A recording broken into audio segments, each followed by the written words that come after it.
कृष्ण हरी माऊली. नमस्कार, माझं नाव रामेश्वरी आहेर. युवांगणमध्ये आपल्या सगळ्यांचं स्वागत. पंढरीची वारी. आपल्या सगळ्यांनाच माहिती आहे की पंढरीची वारी हा महाराष्ट्रातील सगळ्यात मोठा सण आहे. आषाढीची चाहूल लागताच मनाला ओढ लागते, ती म्हणजे पंढरीच्या वारी. हा सण म्हणजे फक्त हरिनामाचा गजर आणि निस्सीम भक्ती.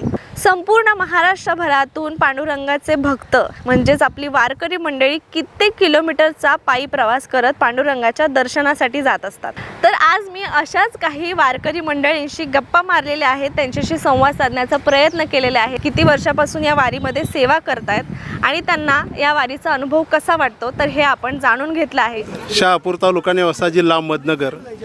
काल भैरवनाथ जागृत देवस्थान ही गेली 13 वर्षापासून दिंडीची शहापूर ते पंढरपूर ही पायी दिंडी सोहळा आम्ही सर्वजण एकत्रितरित्या साजरा करत आहोत.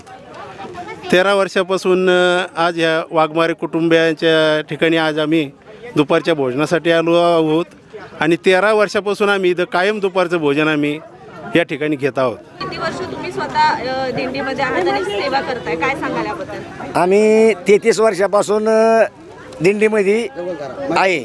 तुमचा अनुभव कसा आहे पालखीचा? पालखीचा अनुभव एकदम छान आहे.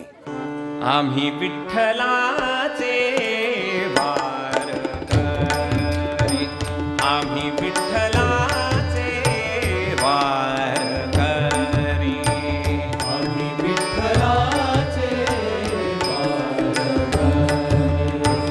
आम्ही विठ्ठलाचे वारकरी, आम्ही विठ्ठलाचे वारकरी, आम्ही विठ्ठलाचे वारकरी.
पाऊले चालती पंढरीची वाट, पाऊले चालती पंढरीची वाट, पाऊले चालती पंढरीची वाट, पाऊले चालती पंढरीची वाट, सुखी संसाराची तोडून गाठ, सुखी संसाराची तोडून गाठ, पाऊले चालती पंढरीची वाट, पाऊले चालती पंढरीची वाट, पाऊले चालती पंढरीची वाट, चालती पंढरीची. तर मंडळी, तुम्हाला हा व्हिडिओ कसा वाटला आणि तुम्ही कधी वारीचा अनुभव घेतलाय का? तर जर घेतला असेल तर आम्हाला तुमचा अनुभव कमेंटमध्ये नक्की सांगा.